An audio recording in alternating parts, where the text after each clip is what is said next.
Today for Mousetrap Monday, I have another original vintage mousetrap to show you. It's really fun. It was first patented by Landon LaRue of Mecca, California on November 23rd, 1976. The best part of this trap is the cardboard graphics on front. Now serving peanut butter, welcome to enter till midnight, be nice to mice, no violence here, come alive, leave the same, be nice to mice, be nice to mice. And the way it works is it has a door that lifts up, latches into place. Now this is a fruit jar style mousetrap. We've already featured several fruit jar style mousetraps. There's quite a variety.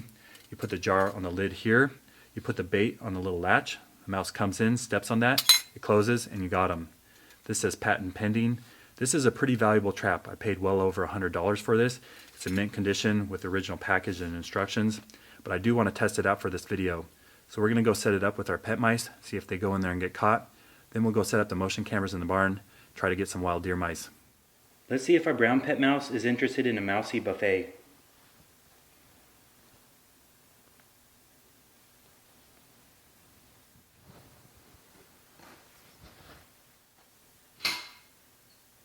The door's closed on our Mousie buffet mousetrap. Our pet mouse went in there, tripped the trigger, and got caught. This works well on tame mice. Let's go set it up in the barn with motion cameras and see if we can get some wild deer mice.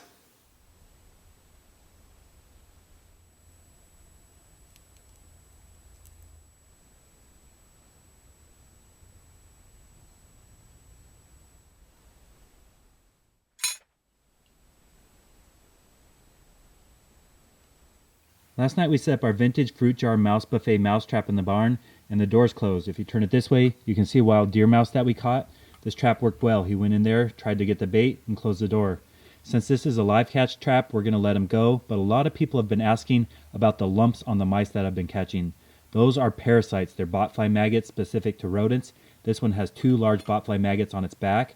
We're going to let him go, but first I'll put on some gloves and show you what those look like. I can't remove them. If I did that, YouTube would censor this video, but a lot of people are curious, so I'll give you a quick glance.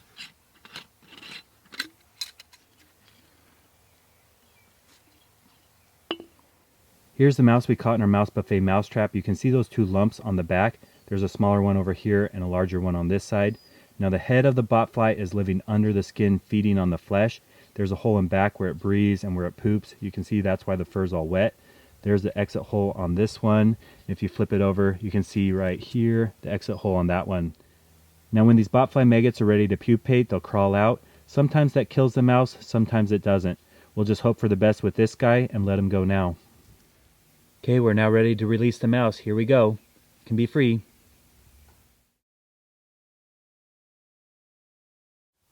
The Mousie Buffet Vintage Fruit Jar Style Mousetrap. A really fun design that worked well.